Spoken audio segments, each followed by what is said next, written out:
On this edition, I'm just going to offer my final thoughts on the UFC 155 card, which obviously is taking place tomorrow. Now, just in regards to the card as a whole, I mean, it is really just a complete card. Obviously, you have your main event, heavyweight champion Junior Dos Santos is defending his title, and then below that, I mean, whether it's prelims or the fights leading up to the main event, it's just such a complete card. You have so many dog fights on this card. I mean, the matchups itself, maybe not the best names on paper. The matchups itself will really deliver some exciting fights. At least I'm hoping they will. I mean, it's got the whole making to be a complete card from top to bottom. So really just a great card to cap off the 2012 year. Obviously, some people want to put it behind us given the injury bug, everything else that has happened with this year, and people are looking on to 2013 and the bright future that is the UFC and mixed martial arts. But UFC 155 will put an exclamation point on the 2012 year. So just a couple things I wanted to talk about that have led up to this. I know I've shot a couple of videos that were just on the UFC 155 card. One thing was Tim Boetsch. Tim Boetsch came out recently saying the fact that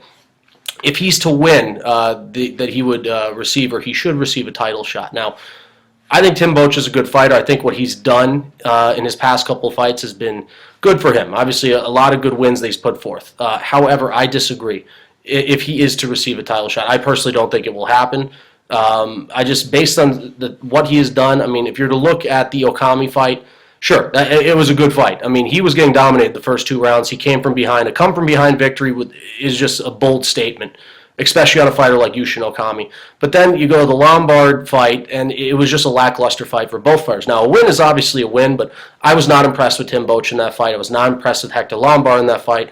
I don't think it, I mean, I really consider it a wash. But yes, it is a win in the column for Tim Boetsch. But then he's supposed to face Chris Weidman. Chris Weidman pulls out. Obviously, injuries are just completely unpredictable. But still, the fact that if he's to receive a title shot, if he is to defeat Philippou, I mean, I disagree with that completely, is the fact that, you know, I mean, people sit here and say that Chris Weidman isn't worthy of a title shot just because he beat Mark Munoz. That's one of the bigger names that he's beaten. Well, I'd have to say that even though I think Philippou's a great fighter, I think Mark Munoz is a bigger name and higher up in the rankings than Philippou is. So, I mean, for Boetsch to receive a title shot, I mean, I know people think, me personally, I do think Weidman's one of the top contenders. I know Bisping's up there. He obviously has to get past Vitor Belfort, which is not an easy task for him. But I do not have Tim Boetsch as the next in line for contender to face Anderson Silva. Now, I mean, a lot of problems could come down to the fact that the belt has not been defended since the summer, which was against Chael Sonnen, Anderson Silva versus Chael Sonnen 2. But things have come up. Obviously, Anderson Silva wants his time off. He had to fill in and face Stephan Bonner. But I think it comes down to the fact that the belt has not been defended. But still, I do not consider Tim Boetsch, even if he is to defeat Philippou, that's an if, because Philippou will not be an easy fight for him. I do not consider him the top contender. I have Weidman, and I have Michael Bisping up on that list. So Tim Boetsch will have to put another win forth following this fight. Maybe if it's against Weidman, the fight that was supposed to happen that would make a lot of sense. I mean, if Boetsch was to go in and beat Weidman, yeah, sure. I mean, I would have no problem with him getting the next title shot. So that's just one thing I'm going to take away from that. I do not think Boetsch with a win over Philippou will get the next title shot. The next thing, just very briefly, I know it's something that happened a little while back, was Melvin Guillard's comments about Jamie Varner not being eligible for the fight. Obviously, the doctors ruled that he wasn't eligible for their fight on the UFC on Fox card.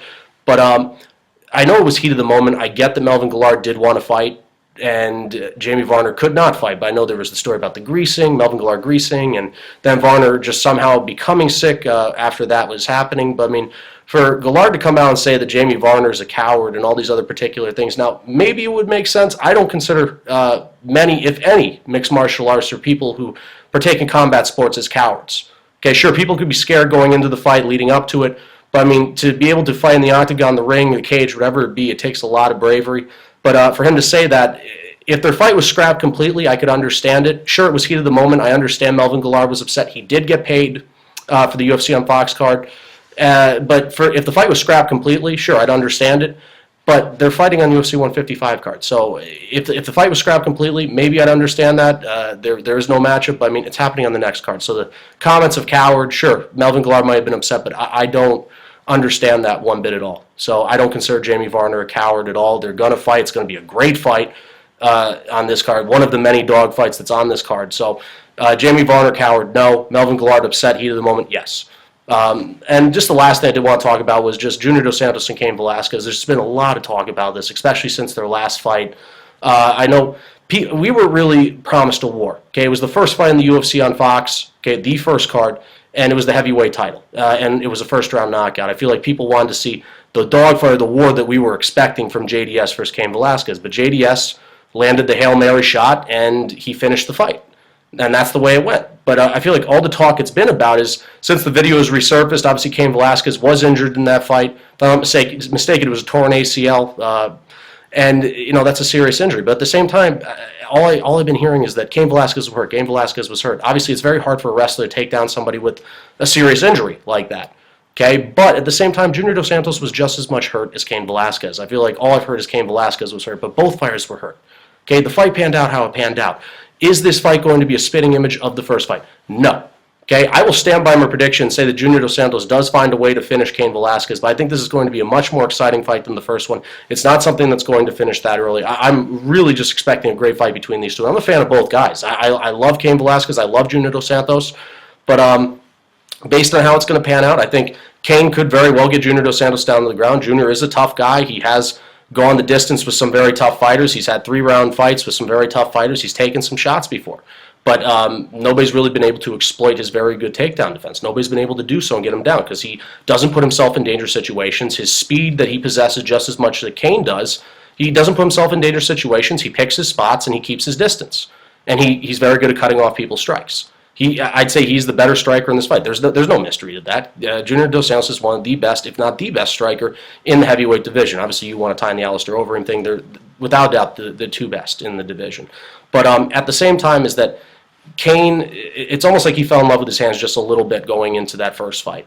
Okay, obviously you could say the injury, maybe that's why he wasn't pursuing the takedown, but it wasn't Cain in that first fight. Cain comes out, the Bigfoot Silva fight was a spitting image of how Cain fights. Wastes no time, gets down to the ground, implements his ground and pound, an incredible ground control, and just beats up Bigfoot Silva, obviously earning the victory. But Cain was not Cain in the first fight. I'm not here making excuses. Junior Dos Santos very much won. I'm not taking away from his victory, but if Cain comes in, he's gritty, wastes no time getting it down to the ground, really works, and cuts off Junior Dos Santos' movement, pushes him toward the cage, and gets him down. It could be a very interesting fight. But once again, Junior Dos Santos gets 5 rounds to stand up, and he gets 5 rounds to really connect with that chin of Cain Velasquez. That's if he makes it to 5 rounds.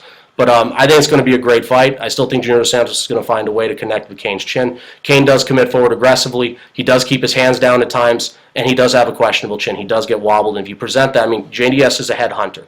Okay, if he connects with you, you do not usually get a second chance to come back from it. Very few fighters have done so when Junior Dos Santos does land that Hail Mary shot. So those are just a couple things in regards to that fight. I think it's going to be a great fight. I think Junior Dos Santos will connect. He will finish Cain Velasquez, but just all that talk in regards to enjoy the fight. Okay, I think it's going to deliver more than the first one did. Enjoy the fight. Okay, these matchups don't come along every now and then.